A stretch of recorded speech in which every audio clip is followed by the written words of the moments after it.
Guys, hindi ko talaga in-expect to. Akala ko, yung Muji dito sa Green Hills ay same lang ng mga Japanese stores na alam natin. Na merong clothes, na merong home stuff, home items, at syempre yung minimalist vibe. Pero pagpasok ko, bigla akong napahinto. Ang tahimik, ang linis, and syempre, sobrang aesthetic. Yung tipong ambience na parang automatic nag-reset yung isip mo. And here's something I didn't know. May 10 Muji branches na sa Pilipinas. At hindi lang isa ang may cafe. Ilan sa mga stores nila ay may sariling coffee counter. Pero yung sa Green Hills, ito yung pinaka-chill. Kaya pala perfect spot siya para sa mga students, freelancer, o kahit sa sinong gusto ng tahimik na lugar. Kasi, admit it, karamihan ng cafe ngayon, sobrang ingay na. Pero dito, parang nasa ibang bansa ka lang. Minimalist, calm, at super clean. Yung vibe na gusto mo sanang i-gatekeep. Pero sige, share ko na rin sa inyo. Kaya today, explore natin kung bakit ang daming nahuhulog sa charm ng Green Hills. So ayun guys, ngayon nandito tayo sa Green Hills and syempre nandito tayo ngayon sa Pancake House para mag-dinner. Kasama naman natin ngayon ulit is Kami ulit. si Balong. Kami ulit. Si Andrew. And, syempre, Jamie. And syempre, si Mami O is nandun sa may... Where's Mami O? Boba shop. Wow, boba siya. So, bumili ng milk tea si Mami O para kay Jamie. And ayun, ngayon kasi wala pa kaming kain. So, thank you so much, Mami O. Dahil busog na naman kami. So, thank you so much for the dinner, Mami O. Actually, guys, productive talaga tong araw na to. Kasi si Andrew kakatapos lang mag-vlog. And ako naman yung sunod. And si Balong, hindi ko alam kung ano sunod. Anong vlog?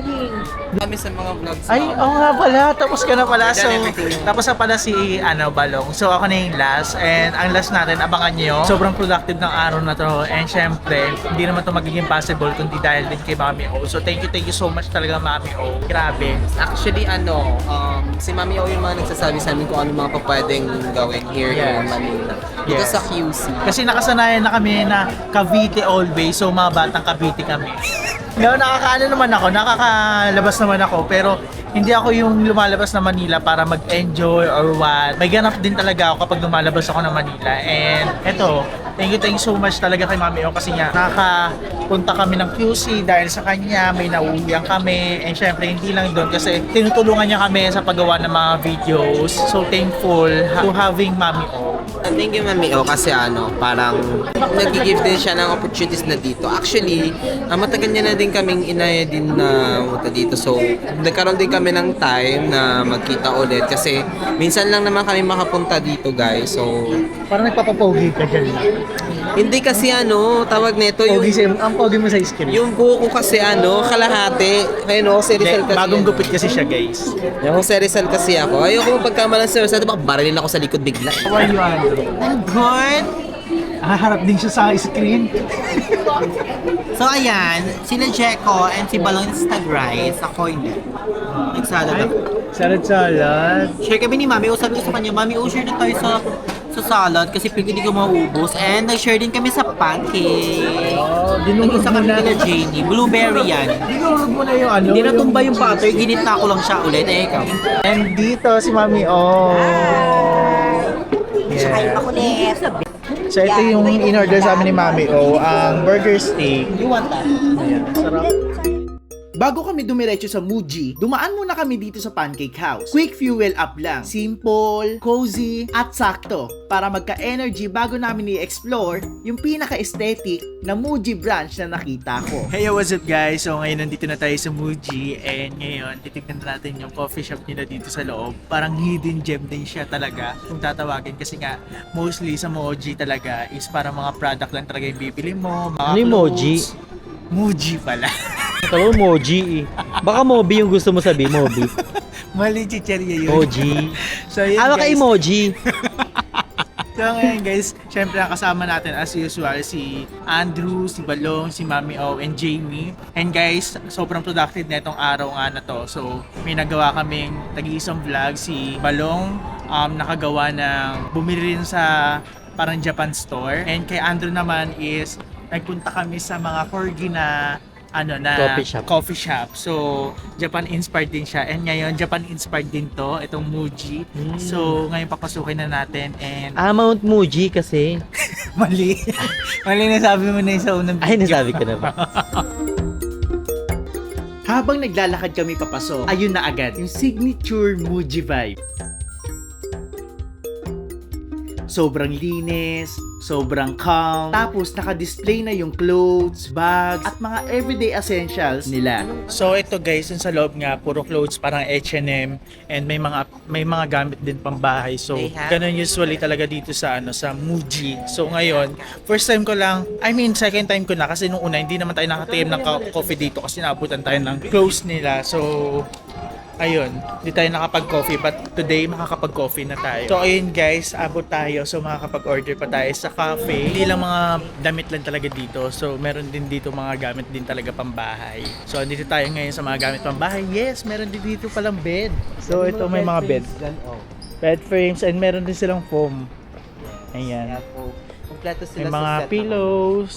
Complete Ayan, sets sila. complete. Sets ng Yes. mga home essentials. Yes. And syempre, hindi lang home essentials. Meron Home din alone. mga pang-art. Yan.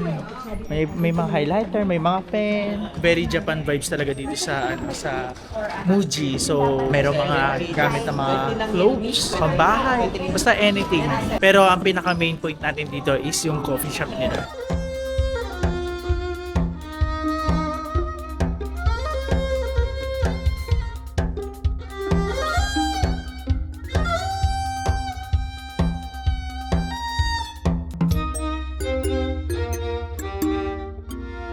Papasok na kami sa cafe, and legit, napahinto ako habang naglalakad. Ang ganda kasi, parang ibang mundo sa loob ng mall. So yun guys, naka-order na kami ng coffee namin. So, andun na si Mami O, and siya yung umorder. And ngayon, itutur ko lang kayo dito sa CR. So ito yung CR nila guys. Wow! Pasok kayo sa aming CR. Tingin! Wow, linis! It's giving Japan vibes. Yes. Di ba yung ganito sa Japan po? Saan? Oo. Waiting area. Grabe. So ito lang itsura ng CR nila guys. Sobrang linis. And sobrang aesthetic. Ibigan ng lalaki. And yan. Bowl and yan. Salamin. Ayan. So ayun lang naman. Sobrang aesthetic lang dito guys. Ng CR nila. And ngayon ipapakita ko naman sa inyo kung ano yung loob ng Muji. Wow, may charging button din pala dyan. Yes, they have. Wow. Alam nyo, ang kinaganda dito sa Muji, very working space, kineme siya. So, pwede ka dito magtrabaho, you doing your mga homeworks kasi sobrang tahimik dito. And especially, sobrang relaxing ng vibes niya. You know, ang gaan-gaan. So yun guys, so na kami, hanap kami ng pwesto. Dito kami sa dulo ulit. Dito kami last time kaso, hindi kami natuloy kasi nga pasara na, hindi kami nakabili ng coffee. Wow, ang ganda. So andito yung mga products na binibenta nila guys. So, ang ganda, ginawa na yung design. Strainer, may books, may snake plant, and other product. Ang galing, sobrang aesthetic lang. Tapos dito yung parang mga student and working area nila. Kasi meron silang mga plug doon. May mga saksakan na inkompleto. Yan o. So yun ang pagkakalam ko kasi talaga dito sa Muji. Akala ko parang bilihan lang siya ng anything. Hindi yung gaganon. It's like H&M. Ako din, kala ko ganun din siya, like, para siyang Uniqlo, ganun bilihan ng mga damit, ng mga something. Tapos, nagulat ako, meron pala siyang lalo na, at saan yun, may punta natin may floor, yung unang Muji ko. Green belt. Ang buga ng taas. Di ba may hanggang third floor sila? So yun guys, nandito na yung croissant. Anong tawag ito? Yes.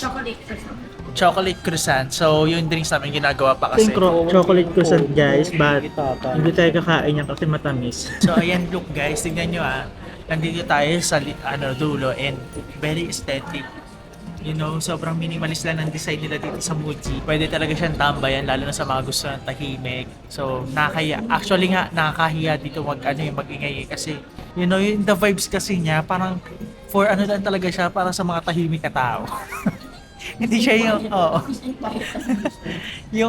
hindi siya yung vibes na pwede kang mag-ingay na mag-ingay. So yun guys, kapag umorder ka sa Muji, meron din silang brilyante. Sa kanyang brilyante na ako. So ito yung tsura niya guys. Ayan, nagbabibrate na siya. Yan, pakinggan niyo. So kukunin na natin siya guys. And magpapasama tayo kay Ato. Tumutunog na ulit siya. Two croissant, two chocolate croissant. Ikaw naman dyan.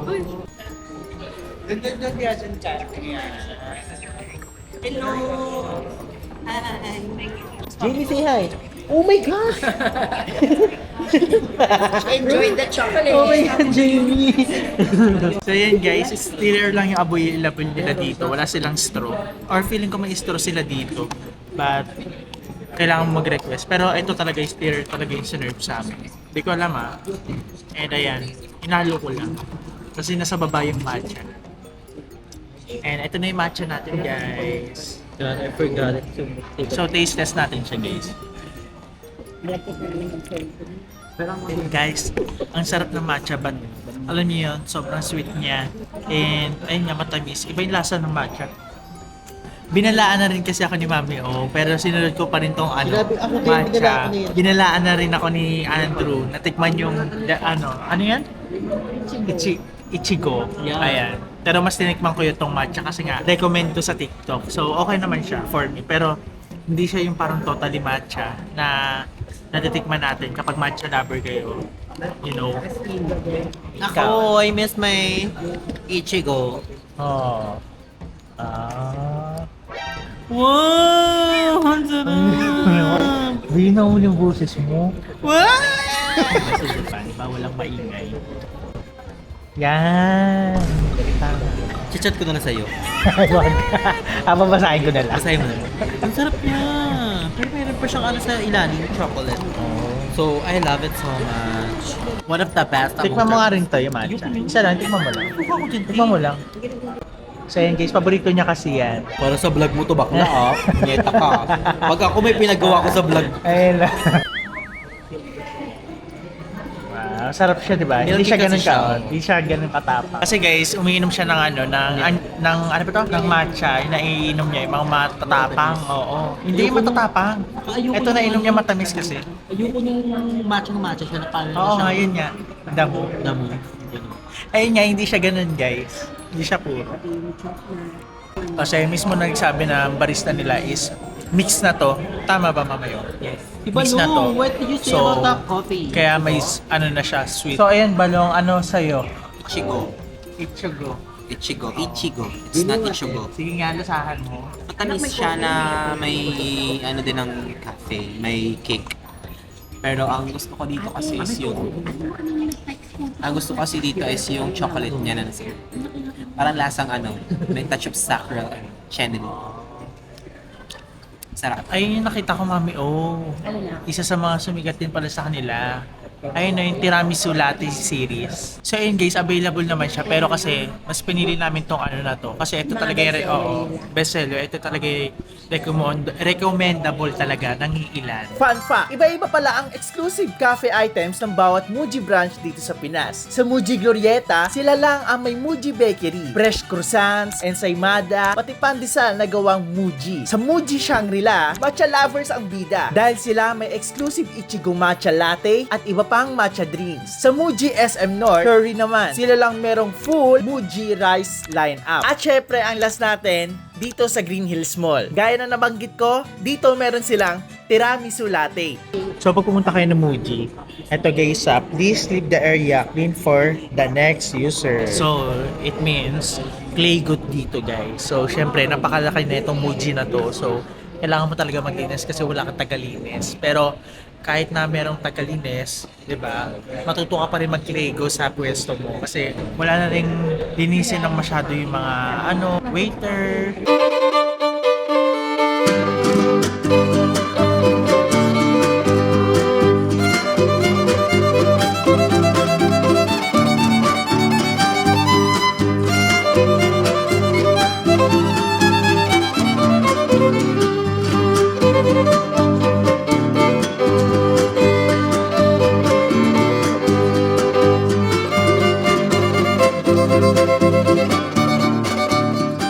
So yun guys, inabutan kami. Kami na lang pala yung natitira doon. So pasensya na po sa Muji. Ayan, so hindi naman namin napansin. Hindi rin namin alam kung anong oras yung sarado. So ayun, napasarap yung kwentuhan namin. But ngayon, pauwi na rin kami. Nanap na namin yung exit. Yes. Hindi na gumagana yung escalator, yung ibang store nagsasara na. So, tayo na lang natitira. Marami pa naman pero tayo na lang natira dun sa mismong store. Alam mo, pagkatapos ko talagang ma-explore yung Muji sa Green Hills, na-realize ko, hindi lang siya tindahan. Parang maliit na sanctuary ng minimalism at tahimik na creativity. Simpleng interior design, neutral tones, at yung cafe na perfect spot para sa mga estudyante at sa mga freelancers na gusto ng quiet place. Kasi alam nyo sa totoo lang, sa dami ng cafe ngayon, sobrang hirap na makakita ng ganitong vibe. Yung walang ingay. At alam nyo ba, sobrang satisfying na makita at maramdaman dito sa Muji store ang Muji philosophy nila. No brand, quality, functionality, at simplicity. Kaya kung naghanap ka ng lugar na hindi lang pang shopping, also pang relax din at para makafocus ka, Muji Green Hills, Sol. Thank you sa pagsama sa lakad ko today. And syempre, kita-kits tayo sa next chill vlog natin.